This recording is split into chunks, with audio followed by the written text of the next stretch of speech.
did you guys meet? Well, we have been friends for 42, 43 years probably. We met in junior high. She lived in the same town I lived in, and I think we knew each other. I don't know if we were really that close, but I started. We had mutual friends. Yeah, we had mutual friends at lunchtime. Yeah, and so we'd sit that I got a job over by her house, and I started riding her bus. We grew up in a mountain, and we all rode the bus. In a mountain. Yeah, we grew up in a mountain.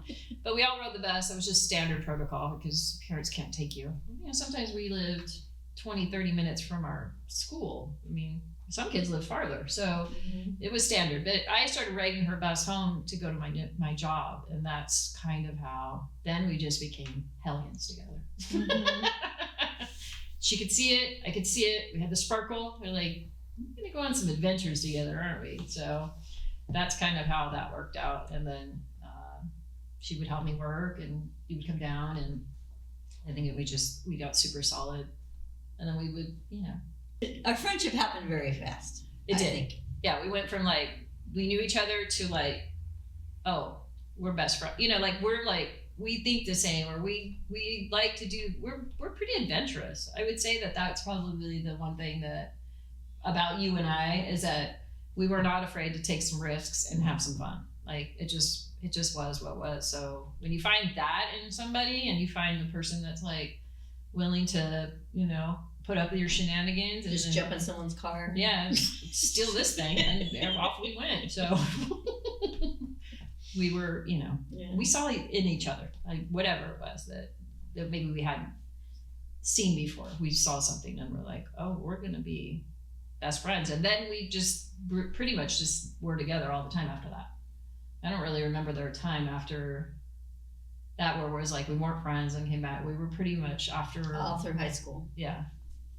We were solid friends. So. Oh, yes. Through everything. I know this is something that we should touch base on, but Jackie and I were raised in the 80s, and like we said, we were very resourceful. We did a lot of things probably that we shouldn't have got away with it. But one of the things that I think was a surprise for me when I was raising children, and I'm sure Jackie was too, was that, you know, you get this idea that your children are just like you and they're going to do the same exact things. And I had braced myself for going out, you know, keep the car, you know, make sure it's an automatic, because we would steal cars in the middle of the night. I mean, we'd steal some cars. I mean, we were into some stuff that probably we shouldn't. It was family cars. Let's if we didn't just go and steal someone's car down the street. Can you point that out? When you take a car against the will of the human person, but it's our parents. It was always our family. Yes, of course. We wasn't like just except for Tara's. We stole Tara's car?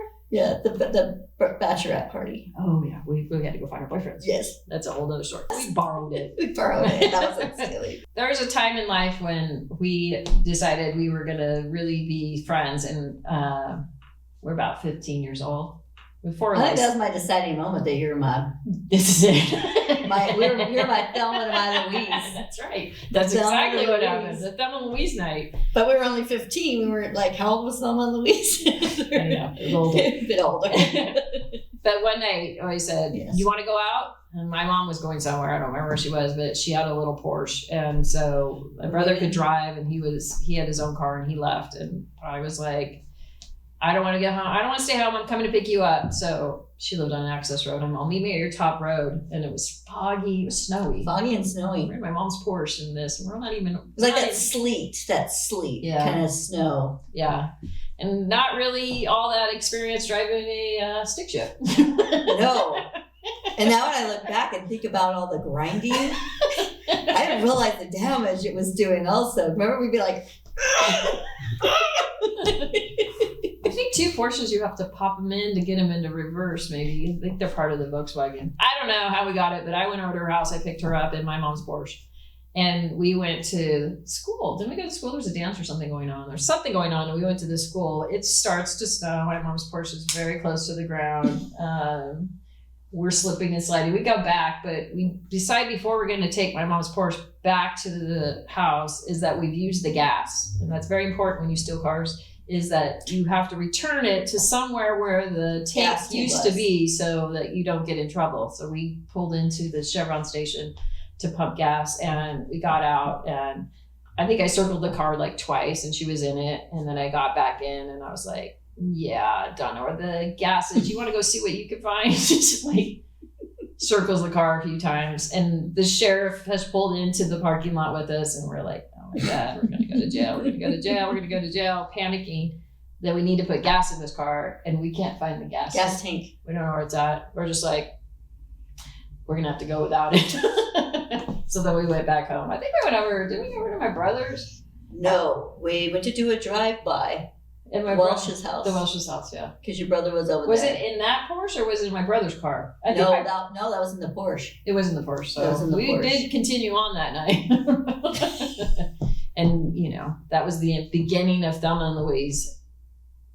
At 15. At 15, that's when we decided I've met my Thelma. So, with that segue, if you could describe your friendship and name this video in 3 words, how would you name it? Well, for me, it's Grand Theft Auto.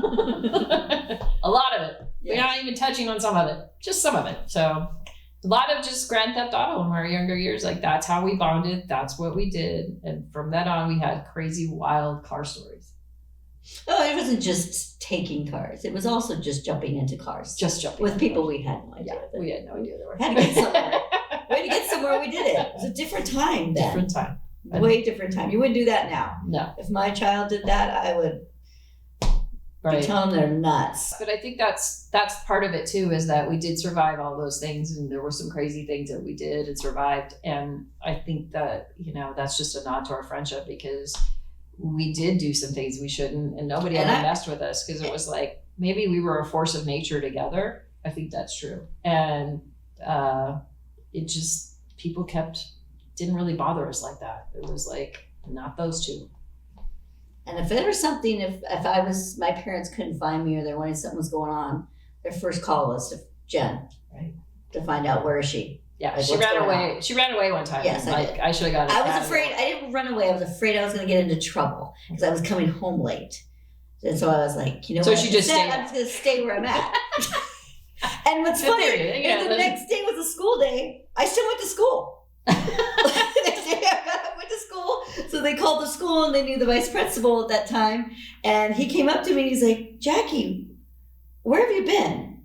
And I was like, oh, I was staying at my friend's house. Like, your parents called here and they're wondering where you're at. And I'm like, well, tell them at school. I'm like, I won't get in trouble.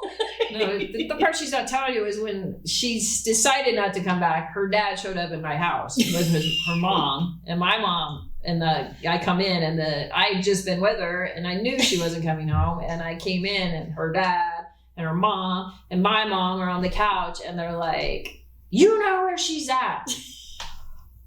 I do not know where where's my Academy Award for that? Because they left thinking I didn't know where she was. And then she's calling me on the phone since her mom goes, they're looking for you. They've been over here and they know. And I'm like, she's like, did you tell them? I'm like, nope, I didn't say a word. So. And is there a specific time that either of you can think of where you felt, especially grateful to have the other person in your life? I have really, and during high school, I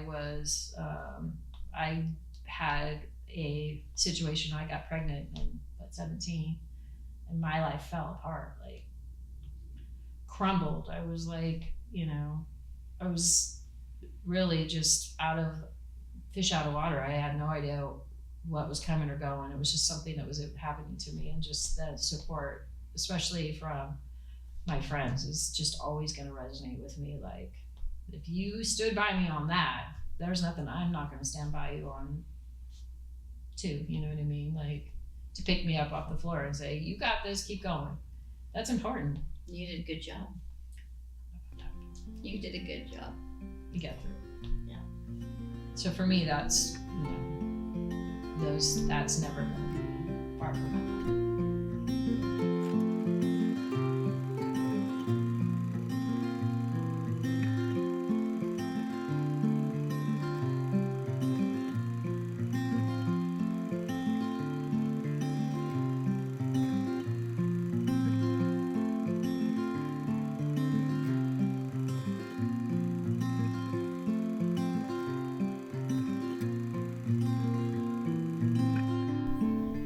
Okay. All right, I'm gonna start crying. So get the tissues out. We don't have tissues up here. We need tissues up here. Thank you. Thank you. Let's see. That's why we start. Okay. There are so many things to say to you. I don't even know where to start. Here it goes. You are my greatest friend and the most magnificent person I know. Your beauty, my words don't use beauty. It's not your